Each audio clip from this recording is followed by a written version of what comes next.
Riazul Islamic TV. আসসালামু আলাইকুম ওয়া রাহমাতুল্লাহি ওয়া বারাকাতুহু।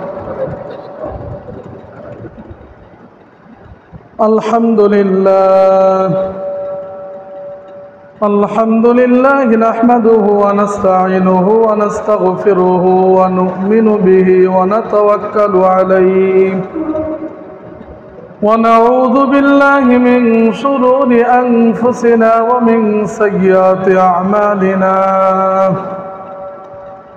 من يهده الله فلا مضل له ومن يضلله فلا هادي له ونشهد أن لا إله إلا الله وحده لا شريك له ونشهد أن سيدنا ومولانا محمدا عبده ورسوله أما بعد فأعوذ بالله من الشيطان الرجيم بسم الله الرحمن الرحيم إن الله يحب التوابين ويحب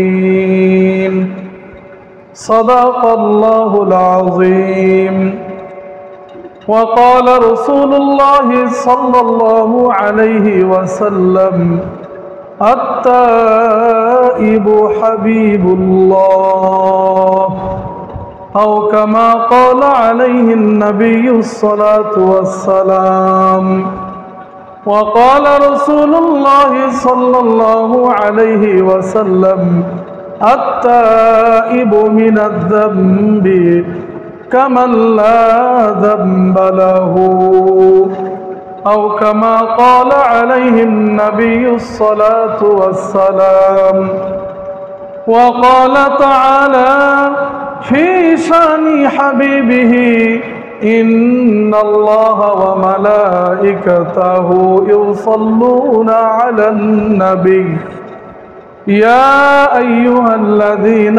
آمنوا صلوا عليه وسلموا تسليما اللهم صل على سيدنا ونبينا وشفيعنا وحبيبنا ومولانا محمد صلى الله عليه وعلى آله وأصحابه وبارك وسلم اللهم صل على سيدنا ونبينا وشفيعنا وحبيبنا ومولانا محمد صلى الله عليه وعلى آله وأصحابه وبارك وسلم الحمد لله মুআজ্জাজ হাজিরিন, সম্মানিত মুসল্লিয়ান কিরাম, শুকরিয়া আদায় করি মহান আল্লাহ পাক রব্বুল আলামিনের দরবারে যে আল্লাহ পাক রব্বুল আলামিন আমাদেরকে পবিত্র জিলহজ মাসের শেষ জুমায় আল্লাহ তাআলার ঘরে একত্রিত হওয়ার দুরাকাত জুমার সালাত আদায়ের উদ্দেশ্যে আসার এবং বসার সুযোগ দান করলেন। এজন্য শুকরিয়াতান আমরা সবাই বলি আলহামদুলিল্লাহ। অতঃপর আল্লাহ পাকের হাবিব সৈয়দুল কাউনাইন সাকিব আল মুজনিবিন হাবিবে কিবরিয়া, বিশ্ব মুক্তির মানবতার দূত, নবীউল মুরসাল, রাসূল আরবি ওয়াল আজম, হুজুরে আকরাম সাল্লাল্লাহু আলাইহি ওয়া আলিহি সাল্লামের উপর এবং তিনার সম্মানিত আলো আসহাবের উপর কোটি কোটি দরুদ ও সালামের হাদিয়া বর্ষিত হোক। সকলে আমরা বলি সাল্লাল্লাহু আলাইহি ওয়াসাল্লাম। মোহতারাম হাজিরিন, বর্তমান জমানায় আমরা এমন কোনো মানুষ নাই যে গুনাহমুক্ত আছে। প্রত্যেকের জীবনেই গুনাহ আছে। কেবলমাত্র আল্লাহ পাক রব্বুল আলামিন নবী রাসূলদেরকেই একমাত্র গুনাহমুক্ত বানিয়েছেন। একমাত্র নবী রাসূলরা হলেন মাসুম, নিষ্পাপ। এর বাহিরে আমরা প্রত্যেকেই গুনার ভিতর আছি। গুনাহ ছাড়া এখানে আমরা কেউ নাই।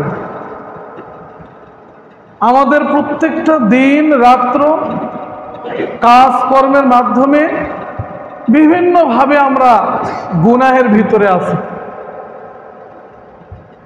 তো মোহতারাম হাজিরিন,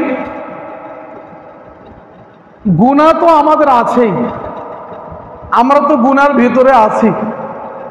কিন্তু আল্লাহ পাক রব্বুল আলামিন আপনাকে আমাকে শ্রেষ্ঠতম অনাবিল সুখের ঠিকানা জান্নাত, যে জান্নাতটা দান করবে, এই জান্নাত তো গুনাহ অবস্থায় দিবেন না। কারণ জান্নাতে যেতে হবে পবিত্র অবস্থায়। জান্নাত হলো পবিত্রতম স্থান, জান্নাত পবিত্র বিধায় জান্নাতে যারা যাবে, জান্নাতে যারা অধিবাসী হবে, তারাও পবিত্র অবস্থাতেই জান্নাতে যাবেন। তো মুহতারাম হাজিরিন, তাহলে এখন বোঝার বিষয়টা হলো, গুনাহ থেকে তো আমরা কেউ খালি নাই। তাহলে এই গুনাহ নিয়ে আপনি আমি আল্লাহ তাআলার জান্নাতে কেমনে যাব? মুহতারাম হাজিরিন, এখানে আমাদের মাঝে অনেক প্রশ্ন আসতে পারে। মুমিন জান্নাতের আশায়, জান্নাতের লোভে ইবাদত বন্দেগী করে, বিষয়টা এমন নয়। মুমিন মুসলমান আল্লাহ পাক রব্বুল আলামিনের রাজি খুশি, আল্লাহ তাআলার সন্তুষ্টি অর্জনের জন্য আল্লাহর ইবাদত করেন, আল্লাহর গোলামি করেন, আল্লাহর দাসত্ব করেন। মেহেরবানি করে একটু আপনারা সামনে আসেন, সামনের কাতারটা একটু পূরণ করে বসে। তো মুহতারাম হাজিরিন, তাহলে জান্নাত কিসের জন্য? জান্নাতের লোভে কি আমরা ইবাদত বন্দেগী করব কিনা? আসলে মুহতারাম হাজিরিন, আল্লাহ তাআলার বিখ্যাত একজন ওলি রাবেয়া বসরি রহমতুল্লাহি আলাইহা, এই রাবেয়া বসরির নাম তো আমরা সবাই জানি। এই রাবেয়া বসরি একদিন ওনার হাতে, এক হাতে আগুনের একটা মশাল নিয়েছে, আর এক হাতে নিয়েছে বালতি ভরে পানি। এখন উনি দৌড়াইতেছে। দুনিয়ার মানুষ বলে, রাবেয়া, এক হাতে আগুন আর এক হাতে পানি নিয়ে তুমি দৌড়াইতেছ মানে? রাবেয়া বলে, দেখো, আমার হাতে যে আগুনের মশাল দেখতেছ, এই আগুনের মশাল দ্বারা আমি জান্নাতকে পুরে ছারখার করে দিব। আর যে বালতি ভরা পানি আছে হাতে, বলে এই পানি দ্বারা আমি জাহান্নামকে নিভে ফেলব। দুনিয়ার লোকে প্রশ্ন করছে, রাবেয়া, তুমি জান্নাতকে পুরে ছারখার কেন বানাতে চাও? আর জাহান্নামকে তুমি নিভে, পানি দ্বারা কেন নিভে দিতে চাও? আল্লাহর এই ওলি রাবেয়া বসরি রহমতুল্লাহি আলাইহা বলেন যে, দেখো, অধিকাংশ দুনিয়ার মানুষ আজকাল কেবলমাত্র জান্নাতের লোভে, অধিকাংশ মানুষ আজকাল কিসের লোভে বলেন? কেবল জান্নাতের লোভে ইবাদত বন্দেগী করে, আর কেবল জাহান্নাম থেকে বাঁচার জন্য, কেবলমাত্র জাহান্নাম থেকে বাঁচার জন্য আর জান্নাতে যাওয়ার জন্য ইবাদত বন্দেগী করে। এর জন্য আমি ওই জান্নাতকে পুরে ছারখার করতে চাই আর জাহান্নামকে নিভে দিতে চাই। আসলে রাবেয়া বসরি রহমতুল্লাহি আলাইহা বুঝাতে চান কি? তাহলে কি আমরা জান্নাতের লোভে আর জাহান্নামের ভয়ে, জাহান্নাম থেকে বাঁচার জন্য আর জান্নাতে যাওয়ার জন্য আসলে কি আমরা ইবাদত বন্দেগী করব না? আসলে বিষয়টা এমন না।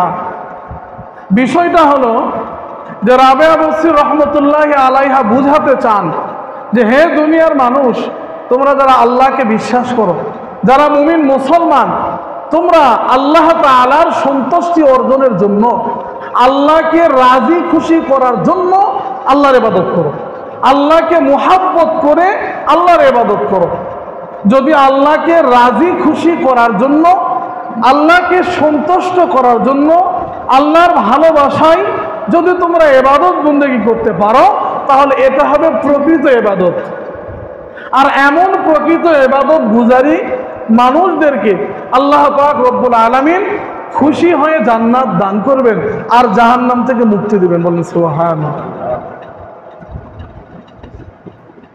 এই রাবেয়া বসরি রহমাতুল্লাহি আলাইহা মাঝে মাঝে গান গাইতেন, মাঝে মাঝে গান গাইতেন, ইয়া তো দুজক জান্নাত আই দিলরুবা, ইয়া তো জান্নাত দোজক হাসতাই দিলরুবা। মাঝে মাঝে গান গাইতেন, আল্লাহর ওলিদের গান উনি বুঝাইতেন। উনি বলতেন যে মাওলা, তুমি যদি আমাকে জান্নাত দাও, আর ওই জান্নাতে যদি তোমার সাথে আমার সাক্ষাৎ না হয়, কথাটা কি বলছে একটু বোঝার চেষ্টা করি। উনি কি বলেন যে মাওলা, যদি তুমি আমাকে জান্নাত দিয়ে দাও, জান্নাত দাও, আমাকে জান্নাত দিলে, আর ওই জান্নাতে যাওয়ার পরে তোমার সাথে যদি আমার সাক্ষাৎ না হয়, মুলাকাত না হয়, তাহলে আমার কাছে তোমাকে না পাওয়ার বিরহ, তোমার সঙ্গে দেখা না করার কষ্টটা আমার ওই জান্নাত ও জাহান্নামে পরিণত হবে। যদি আমি তোমাকে না পাই, তাহলে ওই জান্নাত আমার কাছে ওই বিরহের কারণে কি হবে? জাহান্নামে পরিণত হবে। আর তুমি যদি আমাকে জাহান্নাম দাও, যে রাবেয়া তুমি জাহান্নামে চলে যাও, তুমি জাহান্নামী, তুমি জাহান্নামে চলে যাও, আর ওই জাহান্নামে যদি আপনার সাথে আমার সাক্ষাৎ হয়, মুলাকাত হয়, তাহলে আয় আল্লাহ, আমার এমন জান্নাত, যে জান্নাতে আমি আপনাকে পাবো না, এমন জান্নাতের চাইতে ওই জাহান্নামে আমার কাছে উত্তম, যেই জাহান্নামে যায় আপনার সাথে আমার সাক্ষাৎ হবে।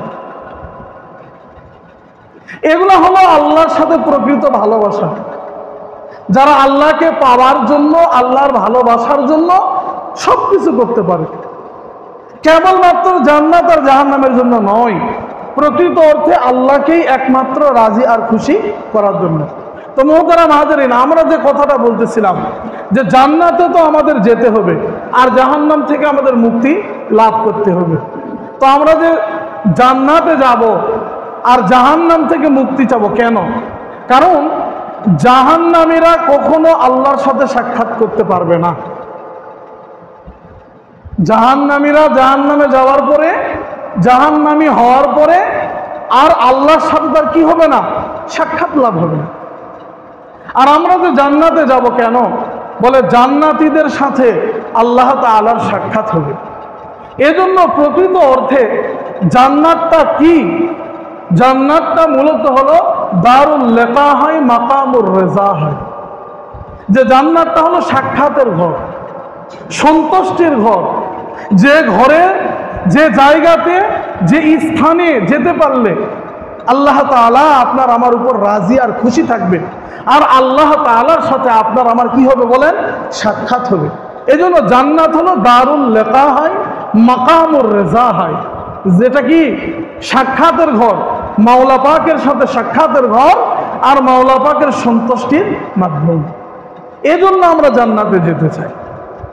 তো মুহতারাম হাজিরিন, আমরা যে জান্নাতে যাব অপবিত্র অবস্থায় যেতে পারবো না, কারণ আল্লাহ পাক রব্বুল আলামিন পবিত্র, আর পবিত্রতাকে আল্লাহ তাআলা মহব্বত করেন, ভালোবাসেন, পছন্দ করেন।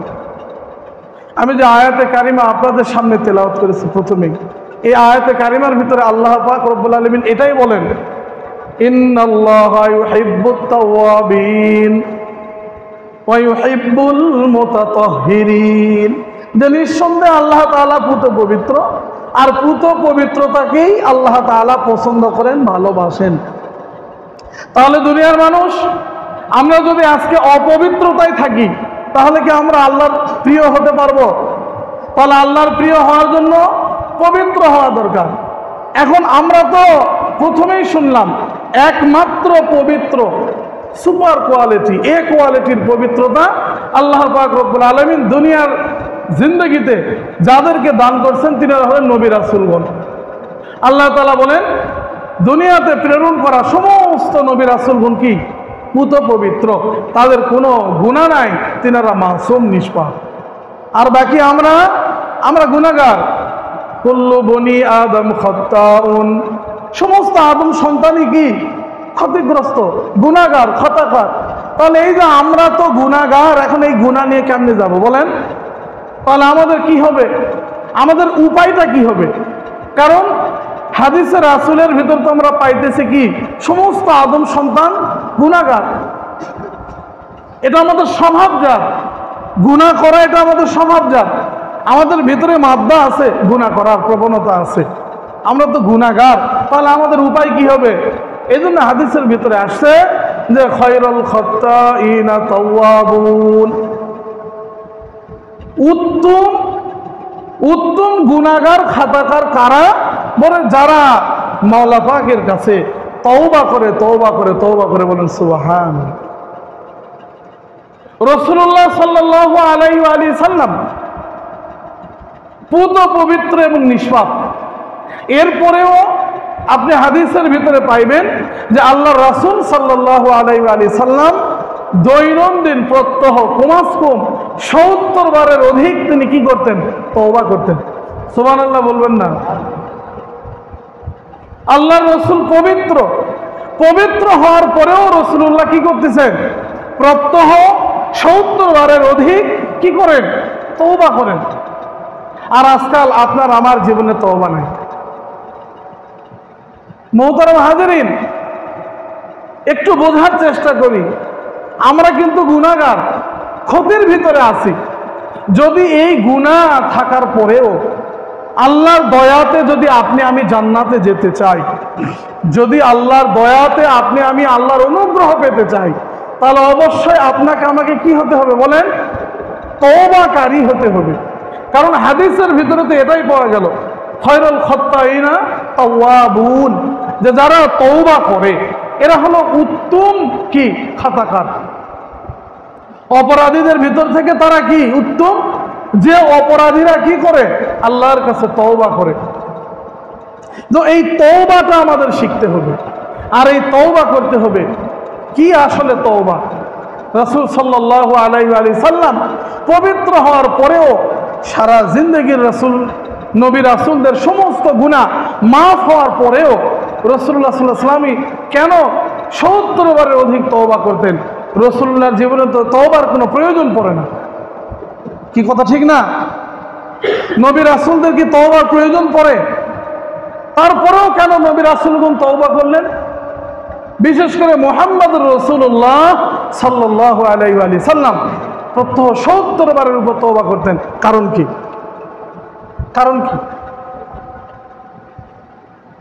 হাদিসে রাসূলের ভিতরে আসছে রাসূলুল্লাহ সাল্লাল্লাহু আলাইহি ওয়া সাল্লাম বেশি বেশি তওবা করার দ্বারা এটাও একটা কি উদ্দেশ্য, যে আমরা যারা রাসূলের উম্মত আজকে দুনিয়াতে আছি, আমরা যেন রাসূলুল্লাহর জিন্দেগি দেখে, রাসূলুল্লাহর এই জিন্দেগির এই তওবার আদর্শ দেখে আমরা যেন তওবা শিখতে পারি। যে উম্মত যেন বোঝে যে নবী রাসূলগণ পবিত্র হওয়ার পরেও তারা কি করেন? তওবা করেন। তাহলে আপনার আমার জীবনে, যাদের জীবনে গুনার শেষ নাই, যারা আমরা প্রতিনিয়ত গুনাহ করতেছি, যারা আমরা কথার দ্বারা, কাজের দ্বারা, যারা আমরা মুআমালা মুআশারাতের দ্বারা, চলাফেরার দ্বারা, লেনদেনের দ্বারা, ঘর সংসার সমাজ সবকিছু নিয়ে যারা আমরা গুনার ভিতরে হাবুডুবু খাইতেছি, মুহতারাম হাজিরিন, তাহলে আমাদের আজকে বোঝা উচিত যে আপনার আমার জীবনে আজকে তওবার কত প্রয়োজন। নবী রাসূলদের জিন্দেগিতে কোনো গুনাহ নাই, এরপরেও তিনারা প্রত্যহ তওবা করেন। আর আপনার আমার জিন্দেগিতে গুনার শেষ নাই, তাহলে আপনার আমার জন্য তওবা কত জরুরি, কত জরুরি, কত জরুরি বোঝেন। রাসূল সাল্লাল্লাহু আলাইহি সাল্লামকে জিজ্ঞাসা করা হলো, ইয়া রাসূলুল্লাহ, আমি কি তাসবিহাত বেশি পড়ব নাকি তওবা ইস্তেগফার করব? রাসূলুল্লাহ সাল্লাল্লাহু আলাইহি সাল্লাম বললেন, ইস্তেগফার করো, তওবা করো, ইস্তেগফার করো। তাসবিহাত মানে সুবহানাল্লাহ, আলহামদুলিল্লাহ, আল্লাহু আকবার, লা ইলাহা ইল্লাল্লাহ, ইল্লাল্লাহ, আল্লাহ। এই যে আল্লাহ তাআলার অনেক নাম আছে, অনেক তাসবিহ আছে, অনেক ছোট ছোট দোয়া আছে, মাসনুন দোয়া আছে, যেগুলো আমল করা যায়, প্রত্যহ আমল করা যায়। তো কেউ একজন আল্লাহ রসুলকে জিজ্ঞাসা করলেন যে ইয়া রাসূলুল্লাহ, আমি এই তাসবিহাতগুলা বেশি বেশি প্রতিনিয়ত পাঠ করব নাকি ইস্তেগফার করব? তো আল্লাহ রসুল সাল্লাল্লাহু আলাইহি ওয়াসাল্লাম বলেন যে ইস্তেগফার করো। তো মুহতারাম হাজিরিন, রাসূলুল্লাহ সাল্লাল্লাহু আলাইহি ওয়াসাল্লাম সাহাবাদেরকে ইস্তেগফার করার ব্যাপারে, তওবা করার ব্যাপারে এত বেশি উদ্বুদ্ধ করলেন, আসলে কারণটা কি? তওবাটা কি জিনিস? আসেন আমরা একটু ব্যাখ্যায় বুঝি। তওবাটা এমন জিনিস, যেমন আপনি আমি জামা কাপড় গায়ে দেই, বলেন জামা কাপড় গায়ে রাখছি, আমার শরীরে জামা কাপড় থাকতে থাকতে এই জামা কাপড় কি সবসময় এই রকমই থাকে নাকি জামায় কোনো ময়লা লাগে? বলেন তো জামায় ময়লা লাগে গেলে জামা থেকে অনেক সময় দুর্গন্ধ আসে, আবার অনেক সময় দুর্গন্ধ আসে না। কিছু ময়লা আছে দেখা যায়, দুর্গন্ধ নাই, আর কিছু ময়লা আছে এমন হয়তো দেখা যায় না কিন্তু দুর্গন্ধ আছে, ঠিক কিনা বলেন? তো আপনার আমার এই যে জামা কাপড়ে ময়লা লাগে গেলে, দুর্গন্ধ হয়ে গেলে, তখন আপনি আমি এই জামা কাপড় কি করি বলেন? এই তো আমরা বুঝে গেছি যে ময়লা লেগে গেলে এই জামা কাপড়কে, অপবিত্র ময়লাযুক্ত জামা কাপড়কে আমরা কি করি? পবিত্র করা, পরিষ্কার করার কি করি? চেষ্টা করি ধোয়ার মাধ্যমে। ডিটারজেন্ট, সাবান ইত্যাদি লিকুইড এগুলা ব্যবহার করে ওয়াশিং মেশিনে অথবা হাতের দ্বারা যে কোনো পন্থায় আমরা আমাদের এই ময়লাযুক্ত জামা কাপড়গুলোকে কি করি? পরিষ্কার করি।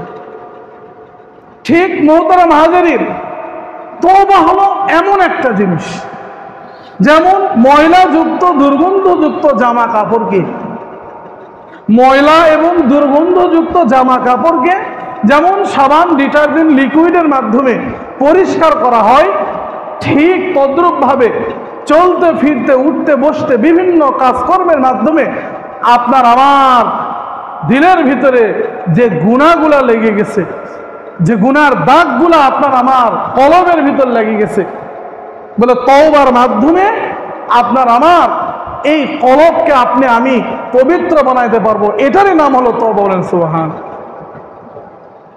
এখন তাসবিহাত কেমন? তাসবিহাত গুলা হলো আমরা পারফিউম এবং আতর ইউজ করি কিনা বলেন? পারফিউম এবং আতর ইউজ করি। তো পারফিউম আতর ব্যবহার করলে কি সুঘ্রাণ হয়? আমরা পারফিউম লাগাই, আতর সুঘ্রাণ হয়। তো রাসূলুল্লাহ সাল্লাল্লাহু আলাইহি ওয়াসাল্লাম বলেন যে তাসবিহাত গুলা হলো পারফিউমের মতো, আতরের মতো, আর তওবা ইস্তেগফার হলো কি কাপড় চোপড় পরিষ্কার করার মতো। তো এই জন্য মুহতারাম হাজিরিন, পারফিউম আতর ময়লাযুক্ত, ময়লা দেখা যায় এমন কাপড়ে লাগাইলে আর কতক্ষণ থাকবে বলেন? বেশিক্ষণ থাকবে না, আর ভালোও লাগবে না। পক্ষান্তরে যদি আমরা তওবা করতে পারি, ইস্তেগফার করতে পারি, তাহলে আপনার আমার কলব থেকে গুনাহগুলা দূর হয়ে যাবে, আপনার আমার আমলনামা থেকে গুনাহগুলা ঝরে যাবে। আর যদি গুনাহগুলা ঝরে যায়, তাহলে জামা কাপড় পরিষ্কার করলে যেরকম ভালো দেখায়, জামা কাপড় পরিষ্কার করলে যেমন সুন্দর দেখায়, ঠিক তদ্রূপভাবে আপনি আমি যদি তওবা ইস্তেগফারের অভ্যাস গড়ে তুলতে পারি, তাহলে আপনার আমার কলবটাও এইরকম কি পরিষ্কার, স্বচ্ছ, সুন্দর কাপড়ের মতন কি হয়ে যাবে? সুন্দর হয়ে যাবে আর পবিত্র হয়ে যাবে। আর যখন আপনার আমার কলবগুলা পবিত্র হয়ে যাবে, যখন আপনি আমি পবিত্রতার সাথে থাকতে পারবো, তখন আপনার আমার মাওলার সাথে দেখা করা কি হবে? সহজ হবে, তথা জান্নাতে যাওয়ার রাস্তা আপনার আমার জন্য প্রশস্ত। বলেন সুবহান। মুহতারাম হাজিরিন, এখানে এমন কেউ আমরা নাই যে যার জীবনে গুনাহ নাই। প্রত্যেকের জীবনে আমাদের গুনাহ আছে। এই জন্য তওবার অভ্যাস আমরা গড়ে তুলি, তওবা করার অভ্যাসটা আমরা গড়ে তুলি। মুহতারাম হাজিরিন, এই যে তওবা করব, এখন তো আমরা তওবাটা বুঝি না। আমরা অনেকেই মনে করি যে তওবা আস্তাগফিরুল্লাহ আস্তাগফিরুল্লাহ আস্তাগফিরুল্লাহ। কেবলমাত্র তওবার বাক্য জবানে বলার দ্বারাই তওবা হয় না। আবু হুরায়রা রাদিয়াল্লাহু তাআলা আনহু থেকে রিওয়ায়াত, হযরত আলী রাদিয়াল্লাহু তাআলা আনহু বলেন যে একটা তওবার জন্য কয়েকটা শর্ত পূরণ করতে হয়। কয়েকটা শর্তের উপরে সমন্বয়ে একটা কাজের নাম হলো কি? তওবা। যদি আপনার আমার তওবার ভিতরে ওই শর্তগুলো না থাকে তাহলে প্রকৃত অর্থে আপনার আমার তওবা হয় নাই। আলী রাদিয়াল্লাহু তাআলা আনহু বলেন যে ওই শর্তগুলা পূরণ করে যখন একজন মানুষ তওবা করবে তখন ওই তওবাটা হবে প্রকৃত তওবা। কি সেই শর্ত? বলে মোহতারাম হাজিরিন, যে কতগুলা শর্ত আপনাকে আমাকে পূরণ করতে হবে তার ভিতরে 1 নম্বর শর্ত হলো যে অপরাধ আর যে গুনাহটা আমি করছি, এই অপরাধ আর গুনাহ প্রথমত আমাকে নিজেকে কি করতে হবে? স্বীকার করতে হবে যে হ্যাঁ আমি এই অপরাধী, এই গুনাহটা আমি করছি। এই অপরাধ বোধ নিজের ভিতর আনতে হবে, নিজেকে লজ্জিত করতে হবে, ছোট করতে হবে যে হ্যাঁ আমি পাপী, আমি গুনাহগার। এই লজ্জা বোধ আপনার আমার ভিতর থাকতে হবে। মোহতারাম হাজিরিন, আজকে বহু মানুষ গুনাহ করে, অপকটে মানুষকে গালি দেয়, অন্যায় করে, আবার দেখবেন তার ভিতর কোনো লজ্জা নাই, হাসে। গুনাহ নিয়ে হামবড়াই করে, গুনার সাথে চলতেছে, আফসোস নাই তার ভিতর, লজ্জা বোধ তার ভিতরে নাই। অথচ আলী রাদিয়াল্লাহু তাআলা আনহু কি বলেন যে প্রথম কাজটাই হলো নিজে যে অপরাধ করছি ওই অপরাধের জন্য লজ্জাবোধ করা, যে হ্যাঁ আমি অপরাধী, এই চেহারাটা আমি আসমানে কেমনে দেখাই। সাইয়েদনা আদম আলাইহিস সালাতু ওয়াস সালাম, মা হাওয়া সহ ওনাকে আল্লাহ তাআলা যখন দুনিয়াতে পাঠিয়ে দিলেন, একটা ভুল হয়ে গেছিল। বলেন তো, বছরের পর বছর ধরে তারা আলাদা থাকছে। বাবা আদমকে শ্রীলঙ্কার আদম পাহাড়ে ফেলানো হয়েছে, মা হাওয়াকে জেদ্দায় ফেলানো হয়েছে। দীর্ঘ 350 বছর তারা কাঁদছে, কারো সঙ্গে কারো সাক্ষাৎ নাই। বহু পরে তারা আরাফার ময়দানে মিলিত হয়েছে। তারা কাঁদতে কাঁদতে কাঁদতে কাঁদতে তাদের চোখের পানিগুলা শুকে ফেলছে। 1000 বছর ধরে তারা কাঁদলেন, লজ্জার কারণে একবারও আসমানের দিকে তাকায় নাই যে আমার এই চেহারাটা আমি আল্লাহকে কেমনে দেখাবো। আসমানে উপরে আল্লাহ আছে, লজ্জার কারণে আপনার আমার আদি পিতা আদম আলাইহিস সালাম আসমানের দিকে এভাবে কখনো তাকান নাই। আর আপনি আমি ওই আদম সন্তান, তাহলে আপনার আমার ভিতরে ন্যূনতম কিছু লজ্জা হওয়া দরকার। যদি আমি মানুষ হই, আপনার আমার ভিতরে মানুষত্ব থাকে, তাহলে আপনি যদি আদম সন্তান হিসাবে নিজেকে দাবি করি, তাহলে তো আমার ভিতরে কিছু অনুশোচনা আর লজ্জা থাকা দরকার যে আমি ওই পিতার সন্তান, যেই পিতা অপরাধ হয়ে যাওয়ার কারণে শত শত বছর ধরে কাঁদছে, লজ্জার কারণে আসমানের দিকে মাথা উঁচা করে তাকায় নাই। আমি ওই পিতার সন্তান। তো মোহতারাম হাজিরিন, এই জন্য 1 নম্বরের শর্তটা হলো যে তওবা করার সময় খেয়াল করতে হবে যে অপরাধ যেটা আমি করছি, অপরাধটা স্বীকার করে নিজেকে লজ্জিত করা, ছোট করা। এই অপরাধের জন্য দ্বিতীয় শর্ত আল্লাহ তাআলার কাছে ক্ষমা চাওয়া, মাফ চাওয়া, যে আল্লাহ আমি এই অপরাধী, এই অপরাধের জন্য আপনি আমাকে মাফ করে দেন।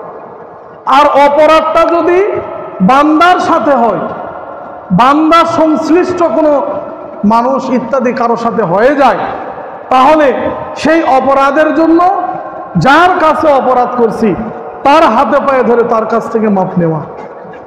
যদি আল্লাহর কাছে অপরাধ হয়ে যায়, সেই অপরাধের জন্য আমরা আল্লাহর কাছে মাফ চাইব। আর যদি অপরাধ মানুষের কাছে হয়, অপর বান্দাদের কাছে হয়, তাহলে তার হাতে পায়ে ধরে আমরা তার কাছে কি চাইব? মাফ চাইব।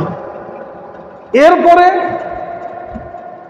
একটা ওয়াদা করা যে আমি আর এই অপরাধ আর করব না, নিজের থেকে আর করব না, এইরকম একটা গ্যারান্টিমূলক কি করা, সংঘবদ্ধ হওয়া এবং আল্লাহ তাআলার কাছে কি করা, সংকল্প করা যে আমি কি করলাম, ওয়াদা করলাম, একটা গ্যারান্টি দিলাম যে হ্যাঁ এই অপরাধ আমি আর করব না।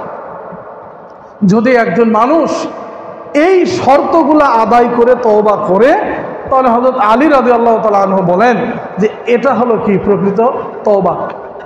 আর একজন মানুষের এই তওবা কবুল হবে কেমনে বুঝবো?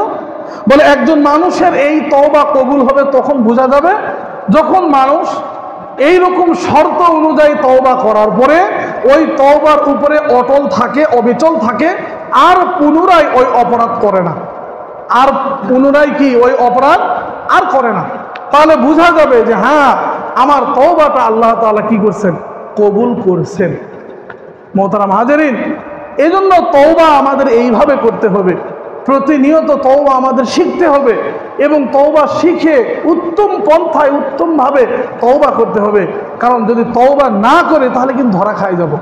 আর আল্লাহ পাক রব্বুল আলামিন যদিও রাসূল সাল্লাল্লাহু আলাইহি ওয়া সাল্লামের মাধ্যমে বলেন যে তওবা যারা তওবা করে এদের ফজিলত কি?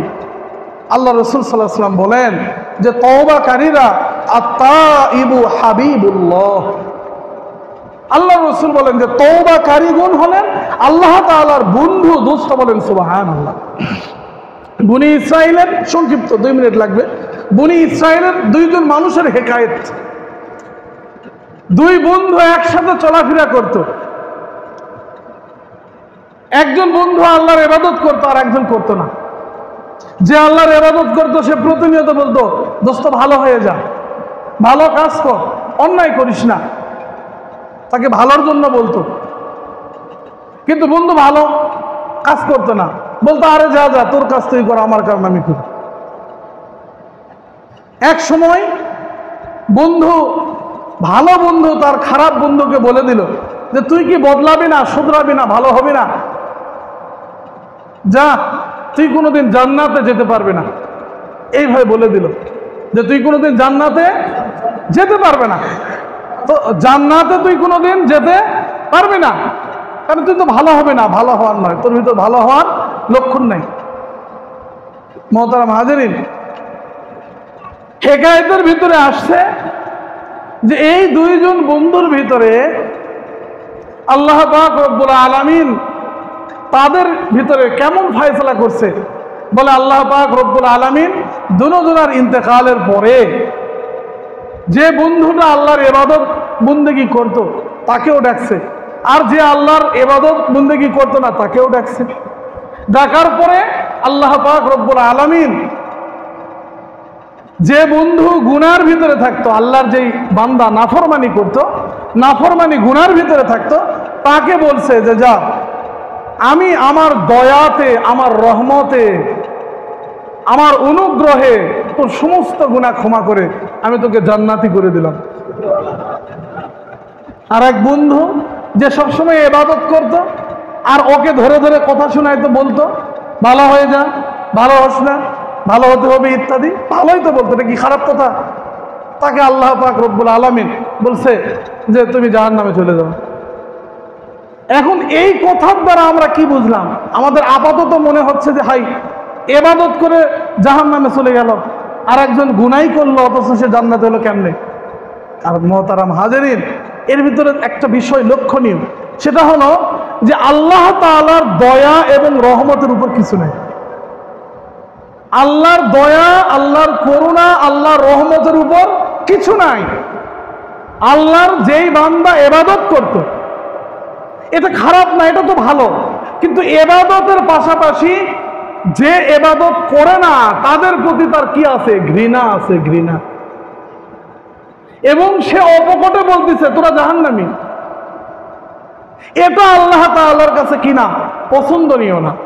কারণ পাপকে তুমি ঘৃণা করো, পাপীকে করো না। তুমি পাপকে ঘৃণা করতে পারো কিন্তু পাপীকে ঘৃণা করতে পারো না। আর আল্লাহর যে বান্দা গুনাহ করছে কিন্তু তার দিলের ভিতরে কি আছে?